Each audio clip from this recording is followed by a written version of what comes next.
اللہ کی لاٹھی بے آواز ہے، وہ جب چاہے انصاف لے سکتا ہے۔ کسی زمانے میں ایک قصاب تھا، وہ رات کے وقت جانور ذبح کیا کرتا تھا اور دن میں اپنی دکان پر گوشت لا کر بیچا کرتا تھا۔ جب یہ قصاب جانور ذبح کرتا تو خون کپڑوں پر لگ جاتا، تو یہ قصاب گھر آ کر خون آلودہ کپڑے بدلتا۔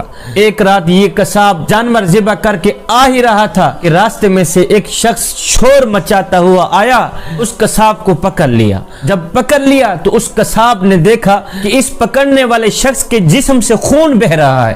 یہ دیکھ کر قصاب بڑا ہی حیران ہوا، اتنے میں وہ شخص فوت ہو گیا، مر گیا۔ جب وہ مرا تو قصاب نے دیکھا کہ مرنے والے کے جسم میں ایک چھرا کھمپا ہوا ہے، کسی نے اسے قتل کیا ہے، کسی نے اسے مارا ہے۔ اب جو اسے قتل کرنے والا تھا وہ بھاگ گیا۔ اب لوگوں نے اس قصاب کو ہی آ کے پکڑ لیا۔ قصاب کے خون آلودہ کپڑے دیکھ کر لوگوں نے کہا تو نے ہی اسے قتل کیا، تو ہی اسی کا قاتل ہے۔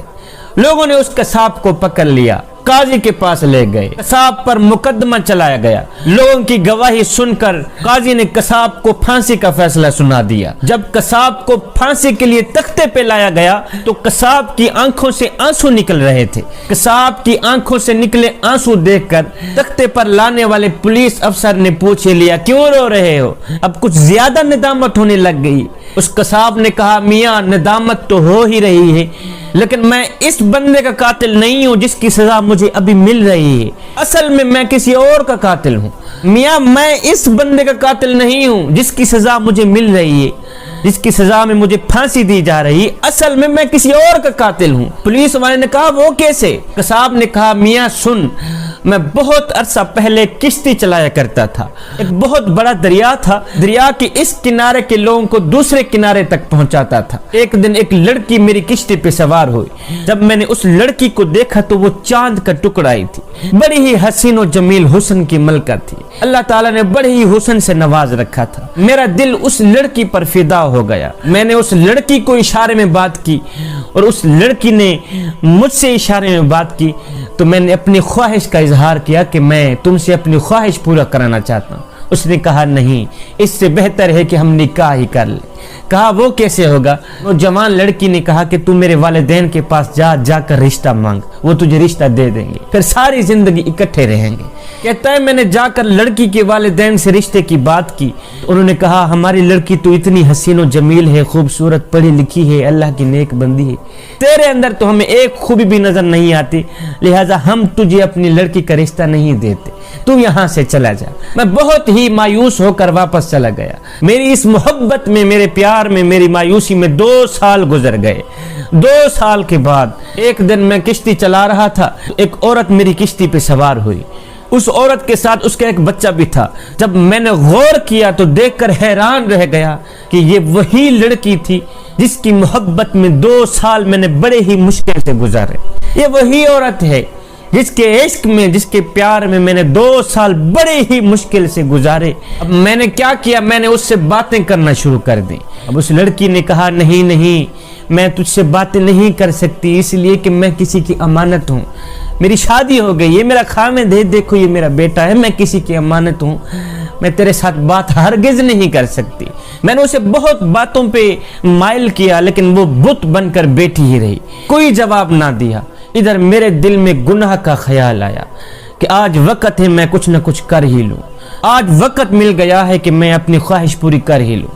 2 سالوں کی محبت میں نے دل میں سما رکھی ہے، 2 سالوں کا پیار میں نے دل میں سما رکھا ہے، آج وقت مل گیا ہے کہ میں کچھ نہ کچھ کر ہی لوں اس کا۔ اب میں نے اس لڑکی کو کہا کہ میرے قریب آؤ، میری خواہش پوری کرو۔ وہ لڑکی کانپ اٹھی، کہا خدا کا نام لو، اللہ سے ڈرو، اس کے عذاب سے ڈرو، میں کسی کی امانت ہوں۔ قصاب کہتا ہے میرے اوپر درندگی کا بھوت سوار تھا، میں نے اس کے معصوم بچے کو چھین لیا۔ میں نے کہا اب میری خواہش پوری کرا دو تو ٹھیک ہے، نہیں تو تیرے بچے کو مار دوں گا۔ کہتی نہیں، ہرگز نہیں، میں اللہ کے حکم کو نہیں توڑ سکتی۔ تو میں نے اس کے بچے کو دریا میں ہی ڈال دیا، مار دیا، اس کو ختم کر دیا، پانی میں ہی پھینک دیا۔ میں نے کہا تیرا بچہ تو اب مر گیا، اب تیرے پاس وقت ہے۔ وہ چیختی رہی، چلاتی رہی، میرے آگے منتیں کرتی رہی، میرے آگے وسیلے دیتی رہی، میرے آگے فریادیں کرتی رہی، لیکن مجھے پھر بھی رحم نہ آیا اور میرا دل پھر بھی نرم نہ ہوا۔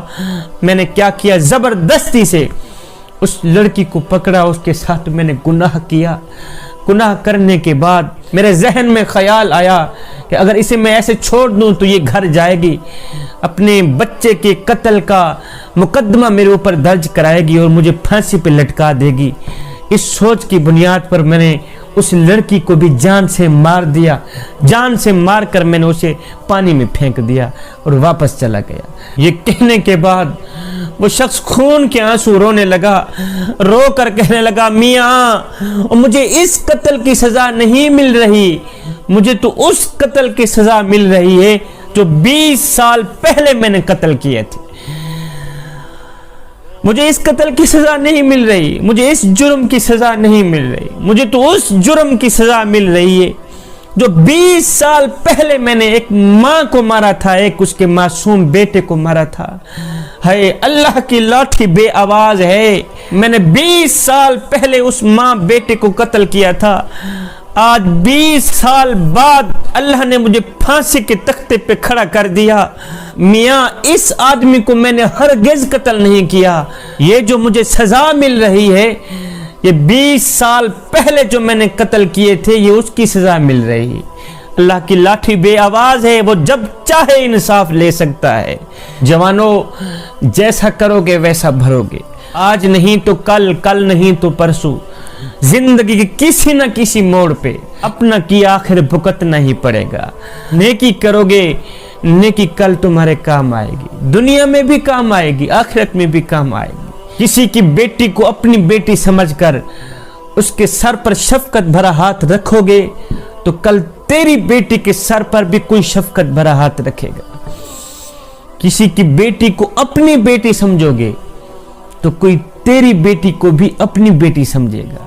اگر تو کسی کی عزت اور آبرو کا محافظ رہے گا تو اللہ تعالیٰ فرشتے بھیج کر تیری بیٹی کی عزت اور آبرو کی حفاظت کرے گا. اور دوسری بات, میں یتیموں کے سروں پر شفقت بھرا ہاتھ رکھتا ہوں اس لیے کہ جب میں مر جاؤں کوئی میری اولاد کے سر پر بھی شفقت بھرا ہاتھ رکھے. میں غریبوں کی مدد کرتا ہوں اس لیے کہ غریب ہونے میں وقت نہیں لگتا.